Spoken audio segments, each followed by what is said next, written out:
One noon when Phobi was working at her restaurant, a young man approached her. The man was attracted by Phobi's beauty and hard work. He began to visit Phobi every day. Phobi had no idea about his intention.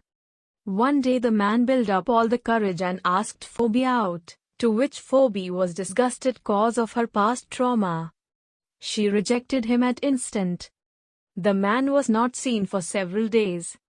After a week the man showed up, and this time he brought flowers for Phobi. He started spending time with Phobi at her restaurant. Phobi felt awkward but also liked his presence. After a while the man was transferred to a different state. Phobi was upset at their departure. It was almost 2 years that the man was gone, over which Phobi and the man had got closer through calls and chats. One day the man surprised Phobi with his return. Both Phobi and the man were happy to see each other. The next day the man took Phobi to a place where he proposed Phobi. Phobi happily accepted his proposal as she trusted the man. After a month it was their marriage day, where their wedding was interrupted by a man. With his closer appearance, it was Phobi's stepfather who had gone missing years ago. Phobi felt devastated as she saw him. He chased the groom, and Phobi saw her life once again turning dark.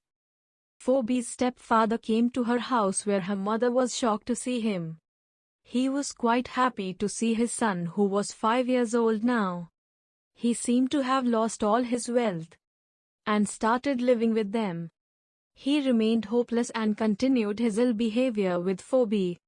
Phobi was depressed and couldn't think of anything. While one day Phobi's fiancé visited her at her restaurant, he suggested her to elope with him to a different city. She could not imagine of leaving her mother with the cruel man alone. She returned home and talked about it with her mother, where her mother seemed to agree with the plan as she was worried about Phobi's future. Phobi decided to transfer her restaurant to her mother and leave the city with her fiancé. One fine noon she left the city with her fiancé. She felt the sense of freedom, although she had a heavy heart leaving her mother and brother alone.